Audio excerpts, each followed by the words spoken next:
네, 오늘은요, 살아있는 자의 하나님 만나기, 살아있는 자의 하나님 만나기란 제목으로 말씀을 나누겠는데요. 이렇게 제목을 잡은 것은요, 32절에 보면요, 예, 하나님은 죽은 자의 하나님이 아니라 살아계신 자의 하나님이라고 말씀해 주고 있기 때문입니다. 여러분, 그런 의미에서요, 말씀이 역사책이 아니라는 걸 아셔야 됩니다. 왜냐하면 하나님이 살아계신 분이기 때문에 동일한 방식으로 우리들에게 역사하신다라는 거죠. 동일한 방식으로 성경에서 만난 인물들처럼 우리들을 만나주시기 때문입니다. 그리고요, 오늘은 특별히 부활에 대한 부분이 나오거든요. 정말 좋아요, 여러분들이 이 세상에서의 삶이 전부가 아닙니다. 죽고 나면 천국과 지옥이라는 곳이 있고 우리는 부활의 몸으로 변화되어서 주님과 함께 영원히 살게 되어지는 그걸 우리가 영생이라고 하지 않습니까? 영원한 생명을 살게 되어지는 것이죠. 그러니까요, 우리 예찬이가 그러더라고요. 요즘 자꾸 저한테 하는 말이 있어요. 뭐냐면 저희 그 셋째가 이제 유산되지 않았습니까? 근데 예찬이가 무슨 말을 이렇게 종종 하냐면 그 셋째 태명이 큐티였거든요. 큐티가 우리 천국 선배 아니냐고 이렇게 이야기를 하더라고요. 그러니까 나중에 천국에 가면 큐티랑 만나게 될 거이지 않냐고 하는데 뭐 그럴 때면 제가 또 분위기 깨는 말을 하죠. 예수님을 잘 믿어야 만나지 애차나 이제 그렇게 얘기를 하는데요. 네, 여러분 우리가 살아있는 자의 하나님 만난다라는 것은 우리에겐 이런 의미가 또 될 수 있죠. 역 질문을 할 수 있어요. 뭐냐면 나의 신앙은 진짜 살아있는 신앙인가? 어떤 사람에게 신앙은 죽은 신앙일 수 있어요. 예, 근데 누군가에게는 이 신앙이 정말 살아있는 신앙일 수 있는 거죠. 유영모 목사님이 쓰신 성령을 받으라는 책에 이런 내용이 나오더라고요. 어느 날 새끼 사자가 엄마 사자에게 물었대요. 엄마, 우리 사자는 왜 목의 갈기털이 이렇게 무섭게 생겼어? 그랬더니 엄마가요. 우리는 밀림의 왕이니까 엄마 왜 우리는 이렇게 발톱이 강하게 생겼어? 밀림을 질주하며 밀림을 다스려야 하니까 엄마 우리는 왜 이렇게 이빨이 날카롭게 생겼어? 먹이를 발견하는 순간 단번에 끝내야 하니까. 근데 이 새끼 사자가 이렇게 물어봤대요. 그런데 엄마 왜 우리는 이렇게 동물원에서 놀고만 있어? 라고 말했다고 하더라고요. 여러분 오늘날 지금 교회가 그렇지 않습니까? 살아계신 하나님을 믿는다라고는 하지만 마치 야성을 잃어버려서 잃고 위축되어 동물원에 웅크리고 있는 사자처럼 세상 속에서도요, 빛을 발해야 되는 존재들이 우리들인데, 하나님의 살아계심을 나타내야 되는 존재들이 우리들인데, 그 살아계신 하나님이 마치 죽어 있는 것 같이 믿는 이런 신앙 생활을 하고 있지 않는가를 돌아보자라는 거죠. 그러면서요, 이 목사님이요, 일화를 한 가지 얘기하시더라고요. 언젠가 집사님들하고 운동을 끝내고 식사를 하는 자리가 있었대요. 모처럼 목사님을 만났으니 한번 여쭤봐야겠다고 생각했더니 젊은 집사님이 이렇게 목사님께 물어봤다고 합니다. 목사님, 예수 믿으면서 술, 담배 하면 지옥 갑니까? 이렇게 물어봤대요. 그랬더니 이 목사님이요, 술, 담배 한다고 지옥 가지는 않습니다. 라고 했더니 이 집사님이 식사 끝날 때까지 얼마나 신나하던지 그 얼굴이 지금도 생생하다고 합니다. 젊은 집사님에게 날카롭게 지적할 수는 없어서 참았지만 그 집사님에게 해주고 싶은 말이 있었다고 해요. 그 말은 이 말이었다고 합니다. 집사님, 언제까지 술, 담배 문제로 고민하는 그 수준에서 신앙생활을 하시겠습니까? 하나님의 자녀가 되어서 세상을 어떻게 멋지고 당당하게 살아갈지 주제를 높이며 살면 어떻겠습니까? 라고 말하고 싶었다고 하더라고요. 여러분들이 아마 아시는 그 작품이 있을 거예요. 로댕의 작품, 그 생각하는 사람이 있잖아요. 그게 원래 지옥의 문이라는 대형 조각군의 일부로 시작되었다고 합니다. 그 생각하는 사람이 사실은 원래는 전도자라고 합니다. 그러니까 전도자가요.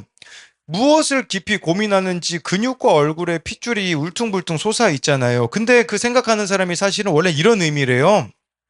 어떻게 지옥에 가게 될 사람들을 천국으로 되돌려 보낼 수 있을지를 고민하는 작품이었다고 합니다. 여러분, 우리들에게는 이런 고민이 정말 있습니까?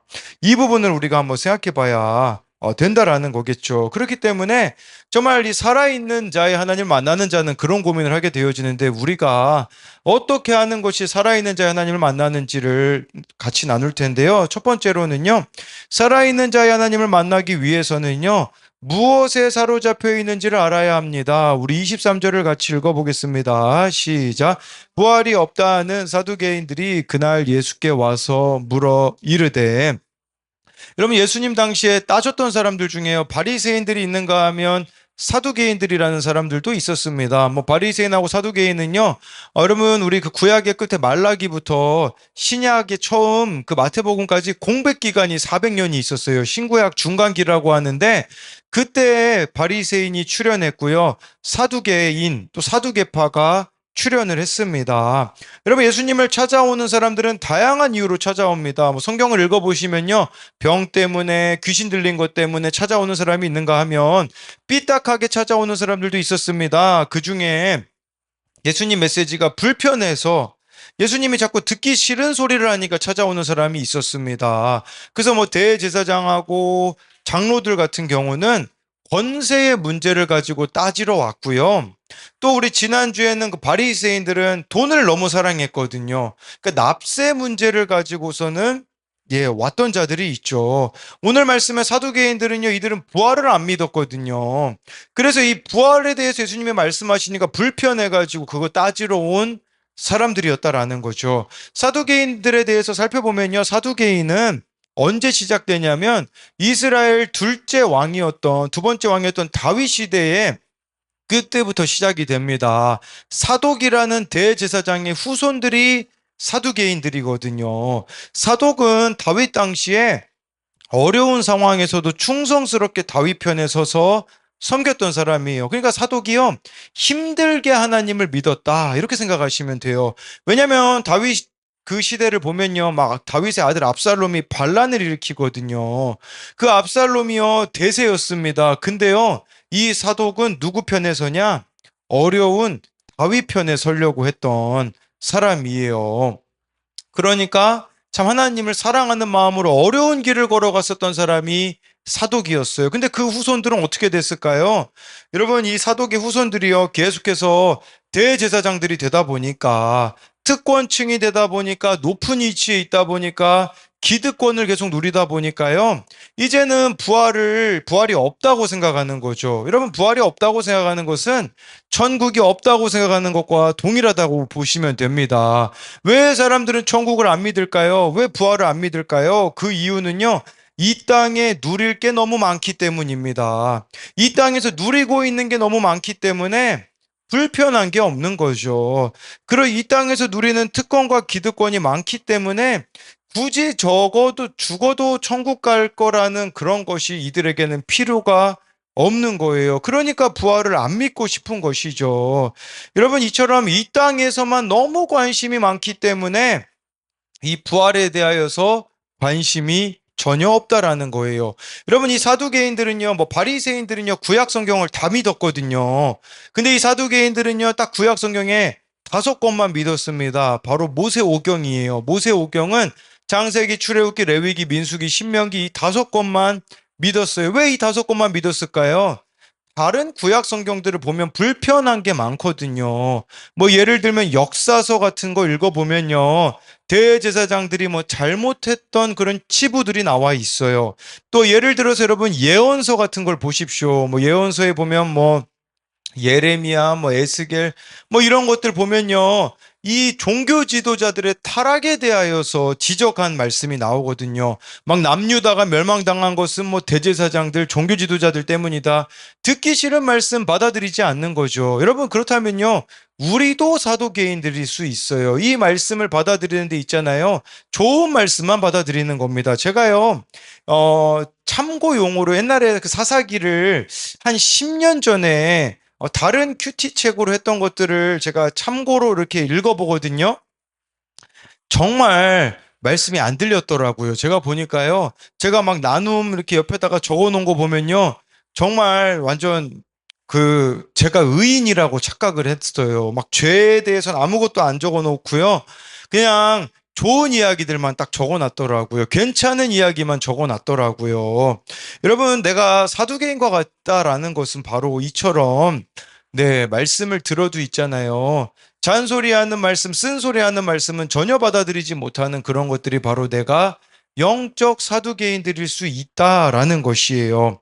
이처럼 자기가 원하는 것을 누리며 사니까 부활을 믿기가 너무 어렵죠. 내가 누리는 것들을 포기하기 싫으니 부활을 믿는 것이 못 믿는 거겠죠. 무엇인가에 내가 이처럼 사로잡혀 있으면요. 하나님의 말씀을 온전히 못 믿고 못 따르고 현실에만 집착하는 겁니다. 여러분, 그렇다면요. 우리들이 있잖아요. 정말 후손들에게 물려주어야 되는 것이 무엇일까요? 이 땅에서 잘 사는 거 물려줘야 될까요?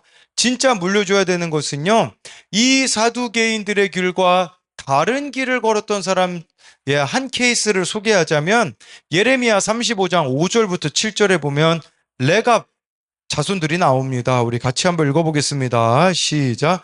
내가 레갑 사람들의 후손들 앞에 포도주가 가득한 종지와 술잔을 놓고 마시라 권하매 그들이 이르되 우리는 포도주를 마시지 아니하겠노라. 레갑의 아들 우리 선조 요나답이 우리에게 명령하여 이르기를 너희와 너희 자손은 영원히 포도주를 마시지 말며 너희 집도 짓지 말며 파종도 하지 말며 포도원을 소유하지도 말고 너희는 평생 동안 장막에 살아라. 그리하면 너희가 머물러 사는 땅에서 너희 생명이 길리라 하였으므로. 여러분, 하나님이요 이 예레미야 선지자에게 좀 생뚱맞은 걸 시키세요. 뭐냐면 레갑 사람들, 레갑 그 후손들을 데려다가요 술 먹여보래요. 쉽게 말하면 우리 요즘 교회에서 이렇게 좀 하숙하시는 분들이 좀 계세요. 우리 청년들이 지금 오늘 어젯밤에도 이렇게 세 명이 잤는데, 예를 들면 이런 거예요. 제가요 얘네들을요 2층에다가 그 자는 방에다 앉혀놓고요, 야 우리 한잔 하자 이제 이렇게 이야기를 하는 거예요. 그러면 어떨까요? 이 세 명이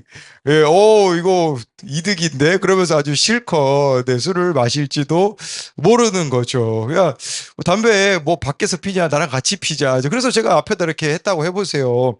근데요, 이 레갑 사람들이요 술을 마시지 않아요. 왜 마시지 않냐면 6절 말씀에 선조 요나답이 우리에게 명령한 그 명령이 있기 때문에 안 마시겠다고 하거든요. 여러분, 이 요나답이요, 당시에 2인자였거든요. 높은 자리에 있던 사람이에요. 근데 높은 자리에 앉았던 사람인데 그 후손들에게 하지 말라고 한 게 네 가지였어요. 뭐냐면 집 짓지 말고 파종하지 말고 포도원 소유하지 말고 평생 유목민으로 살라고 했거든요. 여러분, 평생 유목민으로 살면 이거 얼마나 불편한 일입니까? 근데 왜 이렇게 평생 유목민으로 살라고 했을까요? 그 이유는요, 이 땅이 나그네 인생임을 알라는 거죠. 그러니까 그 후손들이요 계속해서 나그네로 이 땅을 살아간다는 것은 무슨 말이겠습니까? 천국을 소망하며 살았다라는 거예요. 여러분, 우리가 자녀들에게 물려줄 수 있는 최고의 유산은 뭐냐면 이 땅이 전부가 아니라는 거 가르쳐 주는 겁니다. 천국을 소망하는 자식으로 우리가 삼으며 나아가야 된다라는 것이겠죠. 정말 이것이 바로 사두개인들과 다른 모습을 보여주는 게 아니겠습니까? 우리 계속해서 24절부터 28절을 읽도록 하겠습니다. 시작. 선생님이여, 모세가 일렀으되 사람이 만일 자식이 없이 죽으면 그 동생이 그 아내가 장가들어 형을 위하여 상속자를 세울지니라 하였나이다. 우리 중에 친형제가 있었는데 마지가 장가들었다가 죽어 상속자가 없으므로 그 아내를 그 동생에게 물려주고 그 둘째와 셋째로 일곱째까지 그렇게 하다가 최후에 그 여자도 죽었나이다. 그런즉 그들이 다 그를 취하였으니 부활 때에 일곱 중에 누구의 아내가 되리이까? 극단적인 예시를 가지고서 예수님을 지금 시험하고 있어요. 이 말씀은 신명기거든요. 신명기 25장에 보면 이 말씀이 나옵니다. 이들이 모세 오경만 믿었다고 말씀드렸잖아요. 그러니까 그 당시에는요, 이 말씀이 기록될 때는요, 신명기 시대가 얼마나 오래됐습니까? 그때는요, 첫째가 예를 들어서 죽잖아요. 그러면 형수를 둘째에게 주어서 자식을 낳게 했어요. 왜 그러냐면 안 그러면 대가 끊어지거든요. 형수요 죽습니다. 그 당시 여자들은 직업이 없었거든요.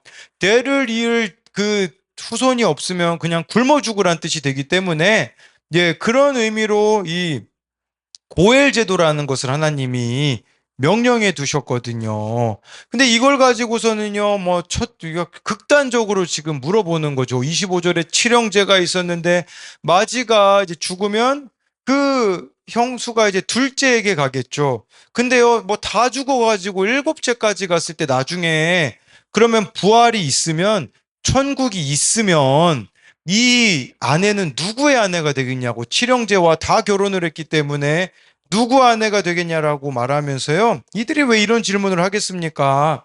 쉽게 말씀드리면 이 땅에서 잘 살면 그만이지 이 부활이 맞느냐고 따지는 것입니다. 사두개인들은 이 부활에 지금 자꾸 모순을 찾아내려고 합니다. 그러니까 예수님을 난처한 상황으로 몰기 위하여서 극단적인 상황을 설정한 것이라고 볼 수 있는 것이죠. 제가 예전에요, 아직 기억나는 게 있어요. 뭐냐면 그 이어령 교수님이라고, 지금은 이 땅을 떠났지만 주님 품에 계시지만, 예, 이 이어령 씨가요, 문화부 장관도 지내고 얼마나 지성인입니까? 딸의 고난으로, 딸이 암 사건으로 그분이 예수님을 믿게 되었거든요.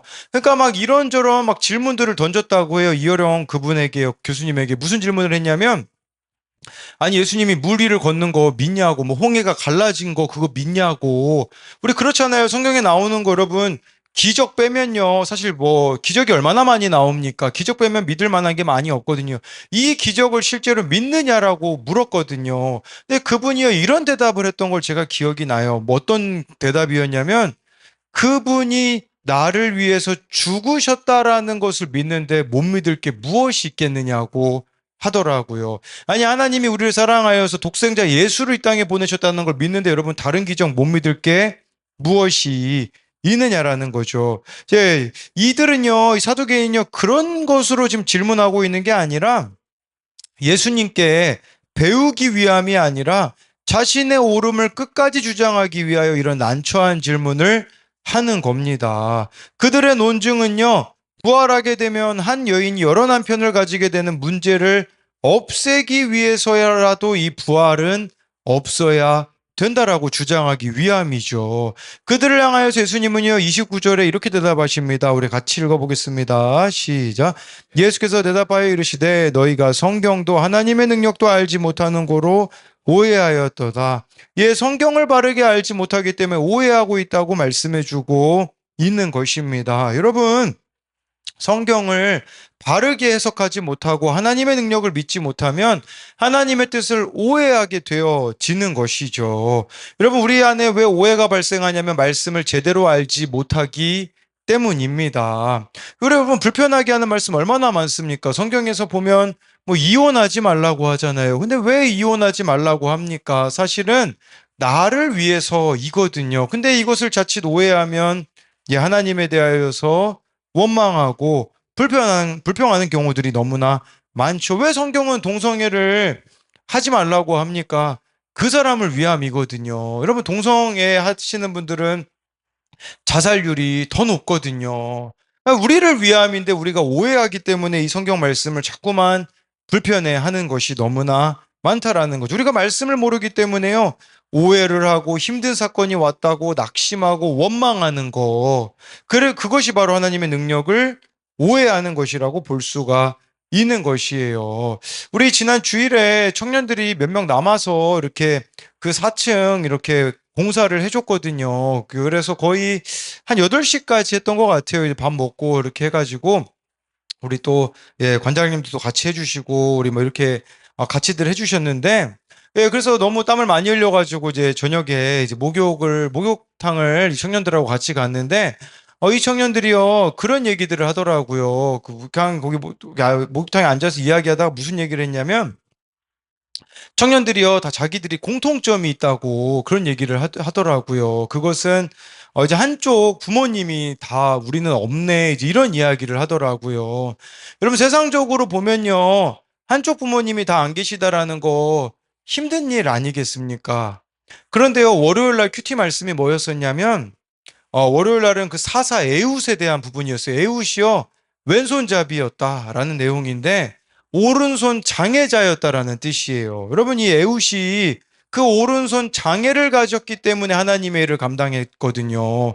그랬을 때 제가 이 큐티 설교 하고서는 청년들 데려다 주면서, 일하러 가는 청년들 역에 데려다 주면서 그런 이야기를 해줬어요. 야, 너희들 어제 그렇게 한쪽 부모님이 없다는 게 세상적으로 보기에는 안 좋은 일일 수 있지 않니? 그렇지만 오늘 말씀에 사사 에웃이 오른손 장애자라고 했잖아. 근데 그가 오른손 장애자였기 때문에 하나님이 쓰셨다고 했잖아. 너희들도 그 연약함을 통해서 너희들이 하나님을 만날 수 있었잖아. 그리고 하나님은 그 연약함을 통해서 너희들을 통해 일하실 수 있어라고 말해줄 수 있었거든요. 여러분, 이게 바로 말씀의 올바른 가르침이라고 볼 수 있습니다. 그렇기 때문에요, 정말 좋아요. 여러분들이 말씀을 제대로 안다면 세상적으로 보기에는 저주 같아 보이는 일이 하나님 보시기엔 하나님이 쓰실 수 있는 도구가 될 수 있다라는 것을 우리가 믿어야 한다라는 것입니다. 그래서 이것에 대한 두 가지 적용도요. 내가 요즘 빠져 있는 것은 무엇입니까? 세상에서 누리고 있는 것이 많으니 천국을 누리지 못하고 있지는 않습니까? 네, 또 한 가지는요. 말씀과 하나님을 알지 못해서 오해하고 있는 것은 무엇입니까? 여러분, 정말 말씀을 알지 못하면요, 우리는 오해투성이로 살아갈 수밖에 없다라는 것을 아셔야 됩니다. 네, 두 번째로는요. 살아있는 자의 하나님을 만나기 위해선 내가 죄인임을 알아야 합니다. 우리 30절을 같이 읽어보겠습니다. 시작. 부활 때에는 장가도 아니가고 시집도 아니가고 하늘에 있는 천사들과 같으니라. 여러분, 부활하잖아요. 천국 가면요, 관계가 달라진다라는 거예요. 이 땅에서는 여러분 결혼했기 때문에 우리 배우자라는 이런 관계가 있잖아요. 어떤 분은 그런 분도 있더라고요. 이거는 제가 봤을 때는 흔치 않는데, 어, 지금 배우자랑 나중에 결혼하면, 이렇게 결혼했는데 나중에 천국 가면, 예, 그 결혼 관계가 없거든요. 천국에서는 관계가 달라지기 때문에. 그게 너무 서운하다라고 말씀하시는 분도 있더라고요. 네, 그럴 일은 별로 없겠죠. 남편이 너무 잘해줬나 봐요. 이 남편과 이제 더 이상 부부 관계가 아닌 게, 힘들게 여겨지는 분도 있지만, 대부분은, 이 30절 말씀이 좀 아멘이 되지 않겠습니까? 네. 예, 근데 천국에서는 관계 개념이 달라진다라는 거예요. 부부 관계가 아니라, 하나님 앞에서 우리가 다 개개인으로 하나님 앞에 선다라는 의미가 될 수 있겠고, 또 이 30절은 우리들에겐 그런 의미가 아니겠습니까? 진짜 이 부부 관계가 영원하길 원한다면, 예, 여러분, 예수님 잘 믿도록 해줘야 된다라는 의미도 될 수 있겠죠. 그러니까 천국에서는 관계 개념 자체가 달라집니다. 그런 의미로 볼 때 우리에게 하나님께서는 이 가족이라는 관계를 주셨지만, 부활 때는 가족 관계라는 게 존재하지 않습니다. 이는 각자가 하나님 앞에 서게 될 것이라는 의미뿐만 아니라 새로운 관계가 필요하다라는 거예요. 그 천국에서 새로운 관계를 예행 연습하는 곳이 있거든요. 그곳이 어딜까요? 바로 교회 공동체입니다. 여러분, 교회 공동체는 우리가 피가 섞였습니까? 공통점이 있습니까? 교회 공동체는 그런 곳이 아니에요. 예수님의 십자가의 보혈의 그 능력으로 하나가 되는 곳이 바로 교회 공동체인데, 이 땅에서 여러분, 그렇기 때문에 얼마나 이 교회 공동체가 불편합니까? 얼마나 많은 다툼이 있고, 얼마나 힘든 일들이 있습니까? 그런데 이곳에서 그 교회 공동체 관계를 잘 맺어가는 것이 나중에 천국 여행 연습을 잘하는 것이라고 볼 수가 있는 것이겠죠. 여러분, 이 교회 공동체는요, 세상에서 못할 이야기를 할 수 있는 곳입니다. 내 모든 것을 이야기할 수 있는 곳, 발가벗겨진 채로 만나는 곳이 바로 부활의 공동체인 교회라는 것이죠. 여러분, 이 부활한다라는 것은 우리가 영생을 얻는다라는 의미와 동의어라고 말씀드렸잖아요. 영원한 생명을 얻게 되어지는데, 저는 이 영원한 생명에 대해서 볼 때에 두 가지 말씀이 좀 구체적으로 떠오르는데, 여러분, 영원한 생명이 뭘까요? 죽어서 천국 가는 것만이라고 생각하는데요. 요한복음 17장 3절을 우리 같이 읽어보겠습니다. 시작.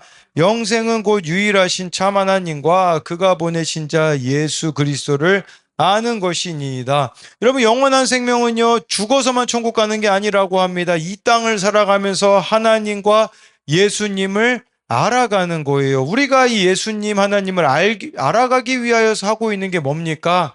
말씀 묵상이죠. 여러분 말씀 묵상 딱 하다 보면요. 아, 이게 진짜 내 말씀이구나라고 싶은 것들이 있잖아요. 그게 여러분 영생 맛보기입니다. 천국 맛보기라고 할 수 있죠.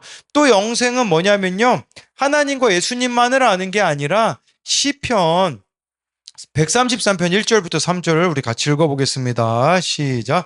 보라, 형제가 연합하여 동거함이 어찌 그리 선하고 아름다운고, 머리에 있는 보배로운 기름이 수염 곧 아론의 수염에 흘러서 그의 옷깃까지 내린 같고, 헐몬의 이슬이 시온의 산들에 내린 같도다. 거기서 여호와께서 복을 명령하셨나니 곧 영생이로다. 여러분, 영생이 뭔지 아십니까? 형제가 연합하는 겁니다. 연합하여 동거하는 거라고 합니다. 이게 바로 교회 아닙니까?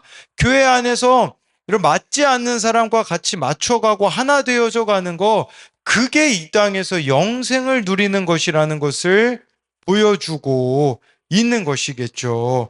여러분, 그런데요, 말씀으로 내 모습을, 그러니까 영생은요, 두 가지겠죠. 날마다 말씀 묵상하는 거, 교회 공동체에 잘 속해 가는 거죠. 그렇다면 여러분, 이 두 가지를 잘할 수 있는 비결이 뭐겠습니까? 31절, 32절 우리 같이 읽어보겠습니다. 시작. 죽은 자의 부활을 논할진대 하나님이 너희에게 말씀하신 바 나는 아브라함의 하나님이요 이삭의 하나님이요 야곱의 하나님이라 하신 것을 읽어보지 못하였느냐? 하나님은 죽은 자의 하나님이 아니요 살아있는 자의 하나님이시라 하시니. 여러분, 예수님이 부활에 대해 말씀하시면서 출애굽기 3장 6절을 말씀하십니다. 출애굽기 3장 6절은 모세에게 하나님이 나타나셔서 이렇게 말씀하셨거든요. 예, 그런데요, 여러분, 이것이 의미하는 게 뭘까요? 우선은요, 32절이 의미하는 것은 아브라함의 하나님, 이삭의 하나님, 야곱의 하나님이라는 것은 아브라함도 지금 살아있다.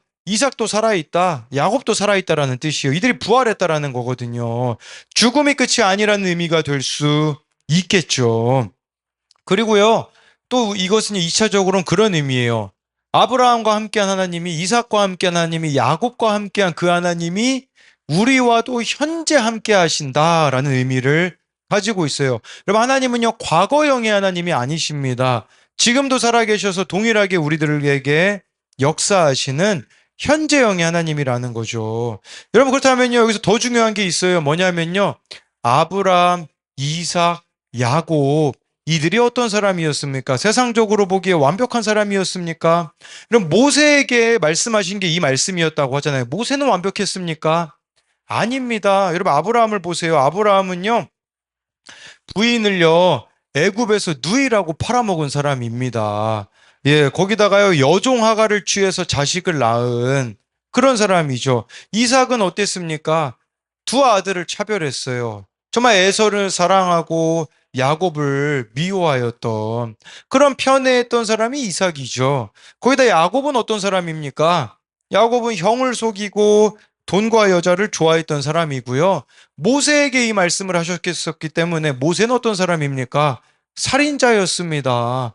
여러분, 인간적으로 보면요, 뭐 본받을 만한 인물은 아니라는 거겠죠. 그런데 여러분, 아브라함의 하나님, 이삭의 하나님, 야곱의 하나님이라고 하시는 것은 무슨 말이겠습니까? 하나님은요, 별 볼 일 없는 자들의 하나님이라는 뜻이에요. 죄인들의 하나님이라는 뜻이에요. 우리들에게 그렇다면 이 현재 함께 계신 하나님을 만나기 위해 필요한 게 뭡니까? 내가 죄인이라는 것을 인정하는 거죠.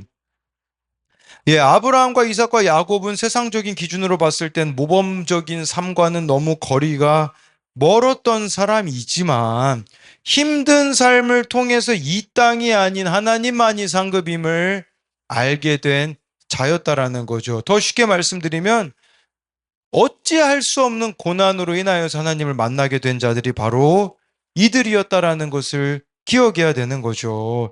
술만 먹으면 저에게 전화하시는 분이 요즘 잠잠하다가 또 어제 전화가 왔어요. 뭐 전화해가지고요. 자기는 여기 저희 교회를 축복하고 있대요. 네, 뭐 그래가지고 예, 뭐 아침마다 이렇게 운동 가는데 그때마다 생각나면 이 교회를 축복한다고.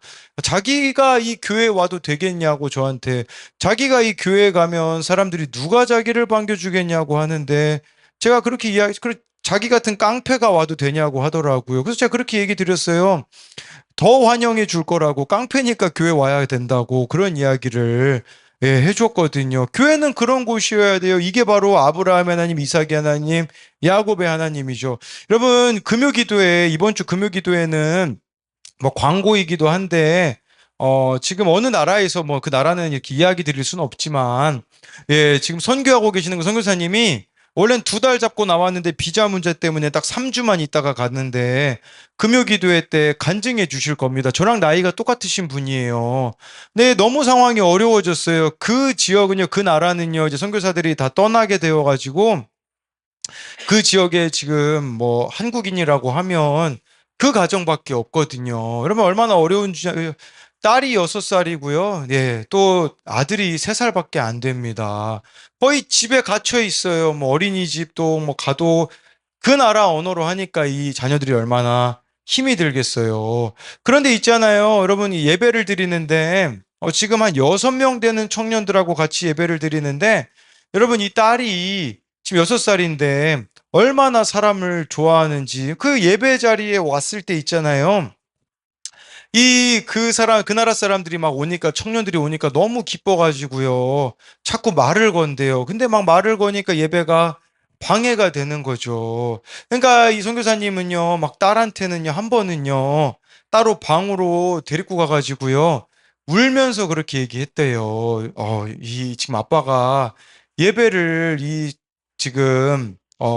청년들하고 드려야 되는데, 한 번만 좀 아빠를 이해해 주면 안 되겠냐고. 얼마나 그 아이들도 힘들고 이 선교사님도 힘들겠습니까?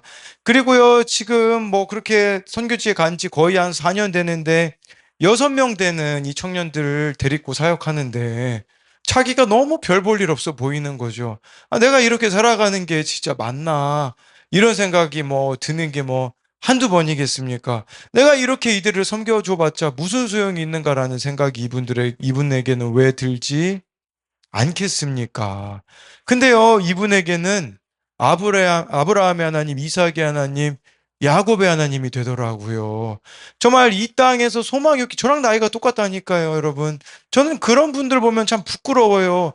아, 참, 저분이 고민하고 있는 저 고민과 저분에 비해서 나는 얼마나 많은 것들을 누리고 있는데 나는 힘들다고 감히 말할 수 있는가라는 생각이 드는 거죠. 언제 쫓겨날지도 몰라요. 여러분, 비자, 예, 취소당하면요, 바로 그 땅에서 쫓겨날 수밖에 없는 그 삶을 살아가는 우리나라 와가지고요, 여러분 그분에게 소고기 사주면요, 그게 제일 싫은 일이래요. 왜냐하면 그 땅에서는요, 돼지고기를 못 먹거든요.